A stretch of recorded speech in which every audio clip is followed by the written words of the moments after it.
so we're here at the final sort of stages of finish off on this particular build for IVA inspection. Joe's going to be just actually been on a quick test drive. We only do a little short test drive on them just to make sure the basics work, and while it's nice and warm, it's always a good opportunity to get the emissions check done on it and everything else. So it's been out, just do a little bit, make sure the speedo works, self-centers, brakes, bedding in a little bit, brake bias adjustment, and wing mirror height. So what we do now is we bring it up to, we wouldn't be 2.8, so at 2,800 RPM, it's kind of where it seems to be. Make sure it's up to 85 degrees and above, and then we're going to probe this out and see what the emissions like.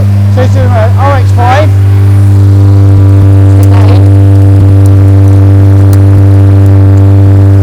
Single pipe means it's got turbo under there. So now we're looking at the emissions here. It's in, going to make sure that this is below 1.030, which it is. Going to make sure this is 0.2 and it's 0.01, so it's well under, and that this is under 200. So we are extremely successful in doing that and making sure it complies with the latest regulations. And now what we'll do is we'll go to idle. We'll kill it down. It's got to be below 1200 RPM on idle, which you can kind of hear it's about 900 probably on RPM. And all we're looking forward now is this, to make sure that this is below 0.30 actually, and we are at 0.07, stabilised 0.07, so that's well in. So this particular car is, Joe's just done a fantastic job there, been on a laptop, just dialing the emissions to make sure it meets and it's compliant with current IVA. So what we do now is pull out the probe, let that go cold, turn it off, and she's all golden. So yeah, next stop, IVA in a couple of weeks time. I think this test is already booked in, but lovely little car, Mazda RX5, forged engine, intercooler, 13-row oil cooler on there. It's got our new cage on here actually, with without the FI section, which is this bit here. Joseph, look, it's easy to get in and out of, Joseph. Yeah, so getting in this car is a doddle, look. And look, getting out, you've got something to grab onto, it's amazing. So a little bit of safety, side protection on it as well. Nice clean build, looks cracking, CXRs on it, grey, carbon stripe, what's not to like? What's next? Right, so next up, one turbo to another one. This one, well, that's going to have plenty of horsepower. I think that's going to be like 340 plus. It's a nice number. So plenty of power. Going on to something here, which is the S2000. This, if you'd seen the other week, come in, and an old car of mine, familiar one. I built this car a long time ago. Used to be white with a blue cage, very nice, stock engine, but now it's been Turbo Tony, as we call him, sort of upgraded it with a turbocharger and some other bits and charge cooler. And what we had was it overboosted, massively overboosting actually. It's going to like 1.9 bar, which is too much for a stock engine, way too much. And after test driving and figuring it out, what it was we showed you the other week, this wastegate, the external wastegate was actually seized, which is probably got the spare part just in here somewhere. Let's show you that. There we go. So obviously, not obviously, you may not know, but this part is meant to go in and out just on a spring, and it's completely seized, so it was stuck there, so it's sort of partially, it was very laggy, so it'd go laggy and then what a massive boost. So place that particular part, now running spot on. There is a turbo video on this somewhere. We can post the link up again on this one. You may have seen it last time, but we'll toast it up again. Extremely rapid. One of the fastest cars you've been in, isn't it, Lewis? Yes. And on wastegate is plenty enough for what you need, because it's got huge tyres on the back. I think they're like 245s, Nankang AL1s. They're massive. Bigger than my foot. Yeah, very cool car. It's got a charge cooling system, which is, that's the tank for it there. Got a charge cooler tucked down in the bottom, and big injectors, big turbo. It's, yeah, it's all bells and whistles. It's an RR chassis. Yeah, looks a bit stealthy, doesn't it? Big wide arches, big wide tyres, lots of power, 6-speed gearbox, touchscreen dash, which is pretty cool. I think we've seen that before. I'll show you that. Shall we fire it up? Fire that up. Takes a while though, this. It's the only downside to it, isn't it, really? If you put this on. So there it is. Takes a little bit of time to get up, but it gives you all your data, which is why we knew it went past here on boost. So it was quite, quite interesting. So it gives you voltage, your speed and everything else. It's pretty cool. I think you can change different screens on these, if I remember rightly. You can do just was display 1, display 1, come up, display 2.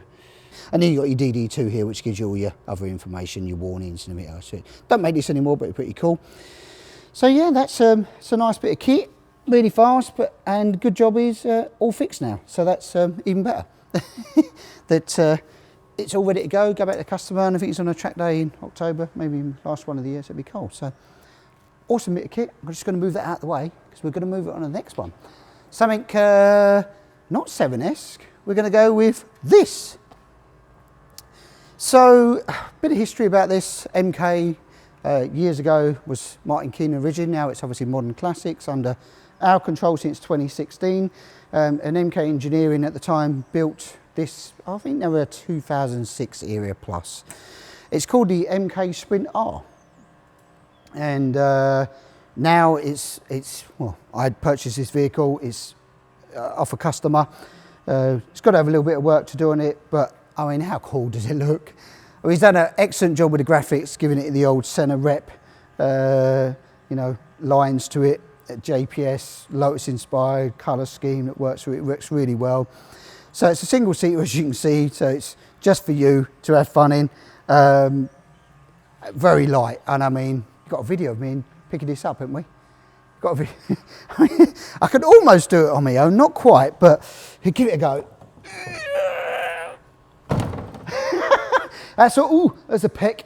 Yeah, that's it's probably 360. We'll get it on the scale, but I reckon 360 kilos, somewhere around there.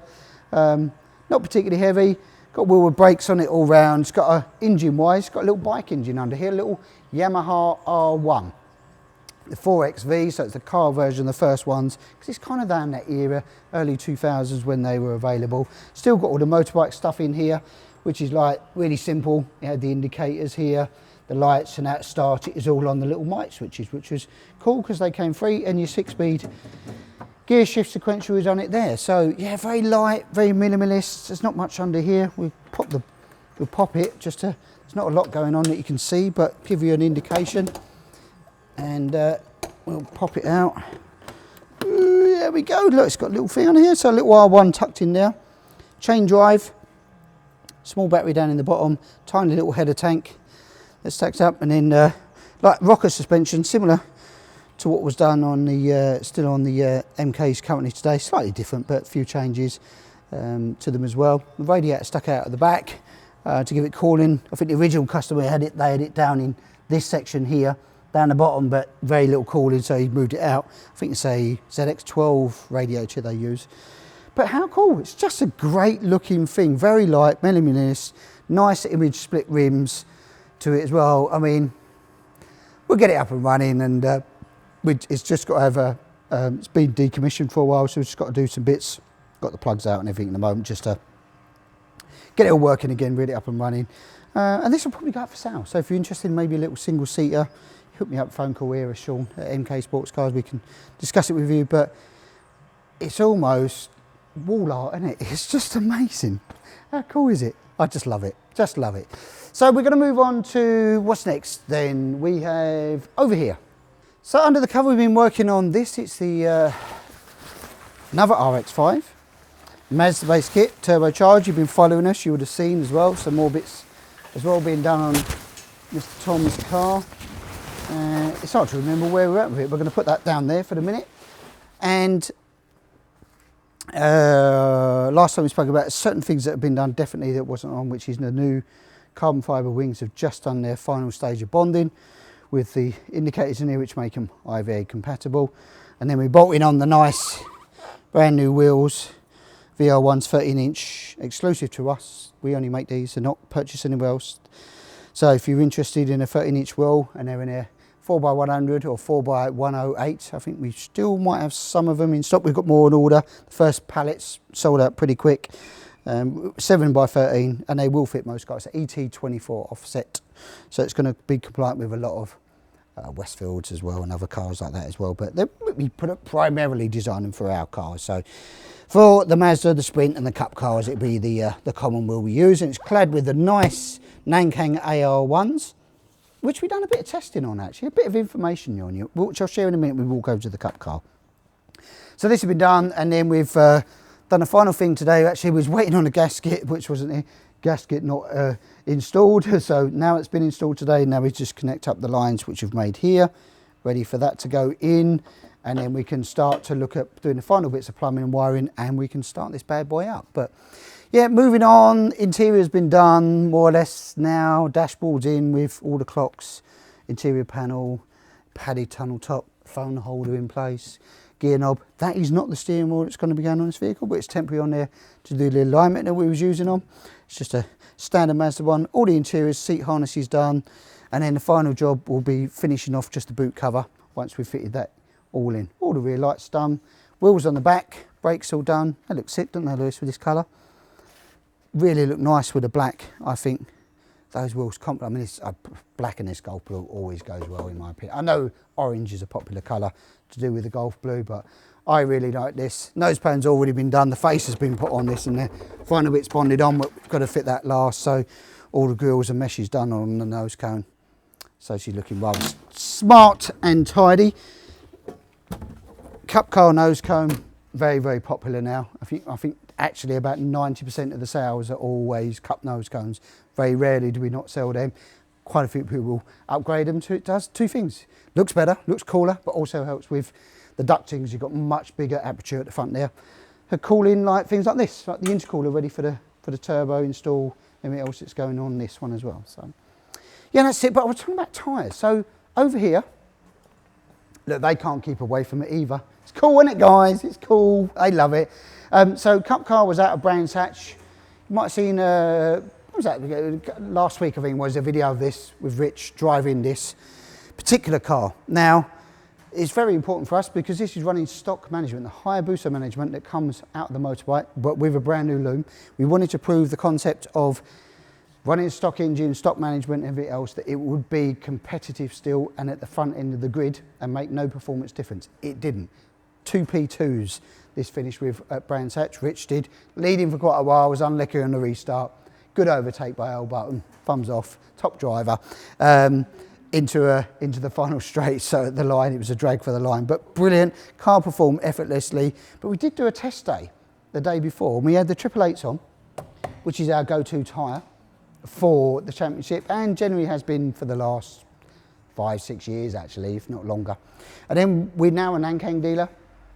We stock those, and we thought, well, we'd test them out, so we put them all on our new cars now.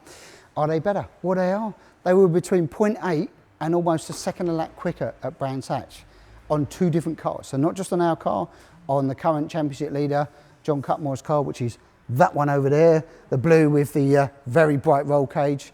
That also performed nearly a second a lap quicker. So once they get up to temperatures, those Nankangs do come into their window. Damp conditions, I think I'd prefer these, but if it's dry, those Nankangs definitely perform better and seem to be a little bit more durable. So we'll see what happens next year, but on track. At the moment, if it was my money I'm spending, I probably would go the Nankang route because it's faster, and faster's better. End of story. Sold. Right, what have we next? This is a little bit different. Another build we're starting. Got a lot of builds starting at the moment, and starting and finishing. This one is going to be a little bit different as well, because we're rebuilding an engine, which I think we showed a video on the other week as well, didn't we? So it's a Mazda engine, but it's not a Mazda chassis. It is our Cup chassis, so Cup 200 base chassis.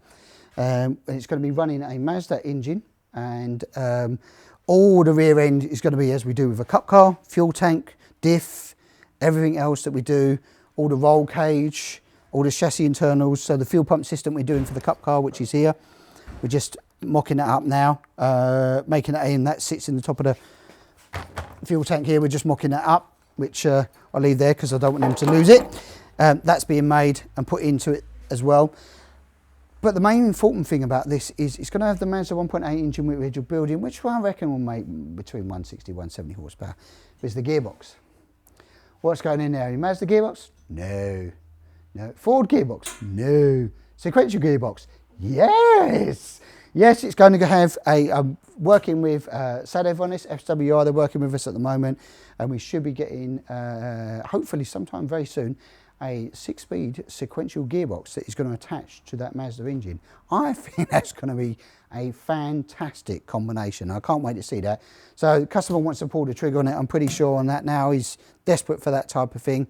to get it onto the track. It's going to be road legal, this car, but it'll be very much track focused for him and his son to go and play out with. Really excited about it, actually. I like the Mazda Inds. I think they're very good, very reliable, very durable, quite a little torquey and tunable, because later on we're forging the bottom end on it. If it wants to go turbo or supercharged or whatever route they decide to take, it can be done, and that's another 100 plus horsepower that they can go for an upgrade once they get used to the car. Or his son more or less gets used to the car. John will be more than capable of steering this, but once he gets used to it. So yeah, this build, follow with interest. We will keep you updated, but the big thing is, and I can't wait for that little, it'll be like a Christmas present that we'll be putting that sequential 6-speed in there, where this is just going to be a fantastic combination. So it will look like a cup car, like the Golden Mike car, but with a Mazda engine in there and a 6-speed sequential gearbox. Bells and whistles, all good. Now, you're thinking, I want a bit of that. I want to build an RX5, I want to build a Cup 200, or I want someone to build it for us like us. Then hook us up, phone call here at MK Sportscars. We'll be happy to help. Or go onto our website. There's price lists on there, brochures, plenty of videos, links, and also an option for that. If you want to come and do a factory visit, you can book yourself on, get a time, date, etc., and we'll accommodate you as best we can there in the calendar. So that's it. Remember to like and share and subscribe, and I will catch you next week.